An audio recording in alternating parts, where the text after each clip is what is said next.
സിദ്ദീഖ് തങ്ങളോട് അന്ന് റസൂലുള്ളാഹി തങ്ങൾ നിസ്കാരം കഴിഞ്ഞ് സ്വഹാബികളോട് ചോദിച്ചൊരു ചോദ്യമുണ്ട്. മൻ മിൻകും തബിഅ ജനാസ, ഇന്നത്തെ ദിവസം മൻ അസ്ബഹ മിൻകുമുൽ യൗമ സ്വായിമ, ഇന്ന് സുന്നത്ത് നോമ്പെടുത്ത ആളാരാണ്? ആരുമില്ല, സിദ്ദീഖ് തങ്ങൾ മാത്രമാണ്. അന യാ റസൂലല്ലാഹ്.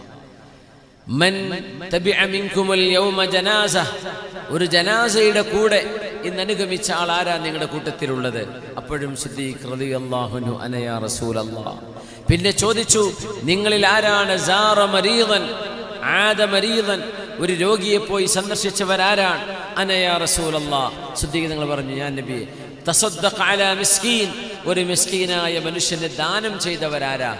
ആരുമില്ല. അന്നത്തെ ദിവസം സിദ്ദീഖ് തങ്ങൾ മാത്രം. ഇത് 4 സിദ്ദീഖ് എന്നവരെന്ത് ചെയ്തിട്ടുണ്ട്? എന്നിട്ട് നബി തങ്ങൾ പറഞ്ഞു, ഈ 4 ഗുണങ്ങൾ ഒരു മനുഷ്യനിൽ സമ്മേളിച്ചു കഴിഞ്ഞാൽ അവർക്ക് സ്വർഗമുണ്ടെന്ന് നബിയുനാ റസൂലുള്ളാഹി സ്വല്ലല്ലാഹു അലൈഹി വസല്ലം.